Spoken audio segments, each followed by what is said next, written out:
Modifying your car is the best way to express yourself, and sometimes the mods in your car can even determine your place within society. But there's a lot of different ways to modify your car, so we're going to look at some of the most insane styles that I've ever seen. The first style we're going to look at is called rat rodding. As far as I can tell, this is where you take the worst car you can find on Facebook Marketplace, and then you just drive it off a cliff or leave it in a field for 10 years, and then you just drive it around like that. This seems to be the preferred modification style for crackheads because they actually do this naturally without even trying. Though, in reality, I think this style is actually for people with terrible mechanical skills. See, if you're a bit cross-eyed or you're working on your car drunk, then your best efforts might just come out looking like this. But that's alright because most people will just assume you drove through a war zone, maybe got run over by a tank or shot by an RPG. This next style is for anyone who thinks their back is too straight. If that sounds like you, then hop into a slammed car and boom! You now have scoliosis. Now, let me tell you a story about slammed cars.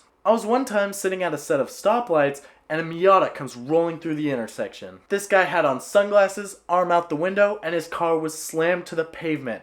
Obviously, he was trying to look cool, and he did. But in that part of town, the roads are really rough, and as he rolled through the intersection, I watched him hit bump after bump. And with each bump, I could see him go flying up in the air, crack his head off the ceiling, and fly back down into his seat like he was sitting on a jackhammer. And a minute later, my light turns green, I turn to follow him, and as I'm going down the road, I see a car pull over on the side. And there was an ambulance there, pulled over right next to his car, and the driver was on a gurney. He was dead. It was a broken back. I'm just kidding, it was a broken neck. But the moral of the story is that he looked damn cool. Now, if only someone had told him about air suspension, which basically means you can roll around looking cool as shit when the roads are good, and then raise it up when you need to, so you don't die like our friend here. In reality, I think that the people who slam their cars this much are just too dumb, and they don't know about air suspension. I think if you went up to one and said, hey, you know there's this thing called air suspension, they'd be like, oh, really? I didn't know that. And because they slam their car outright, they just can't go anywhere.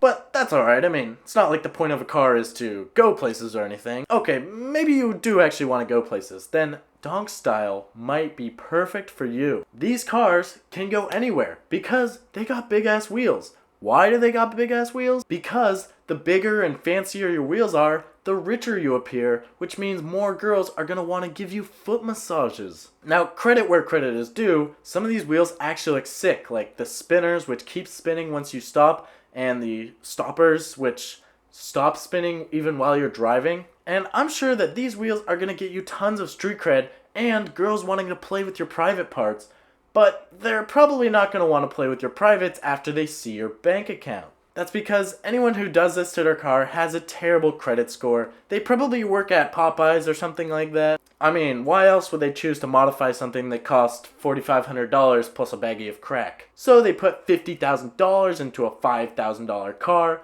and they end up owing $100,000 once the interest and missed payments add up. All this just so they can drive a slow, ugly car. I think someone should tell them they can buy a Miata, in which case they'd have a slow and ugly car for only $5,000. And speaking of saving money, Bosozoku style does this first by having small wheels instead of those big mortgage spinners. Another way they seem to save money is by making their entire body kit out of random pieces of plywood. This is really, I think, the modification style of like a 10-year-old, because when you break into like your parents' energy drink cabinet, you drink a bunch of Monster, you got all this energy and imagination, so you're just drawing crazy shit. You just end up being like, why don't we add a front splitter that's 5 feet long and a wing that's taller than the whole car and frickin' have exhaust that shoot 10 feet up in the air? It's almost like you want to create something aerodynamic, but it's the 1920s and you have no idea how a wind tunnel works, so you're basically just bullshitting your way like it's some kind of English project. These modifications end up being so flashy that they're basically like a peacock tail, but for human beings. It works because if you have the flashiest car,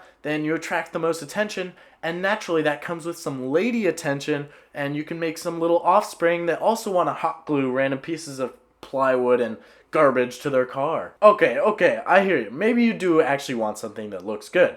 Well, in that case, I think kit cars are the ideal type for you. Now, calling this a modification is a bit of a stretch, because essentially what you do is you take some old boring loaf of bread and you remove everything except the dipstick, and then you build an entirely new car around that dipstick. So say if you start out with a Subaru Impreza, you could end up with something like the Factory 5 818C. Or a Ford Mustang you can build into a Factory 5 Mark IV. A Chevy Corvette you could build into a Factory 5 GTM, which actually looks a lot like a Ford GT, although it's a Chevy.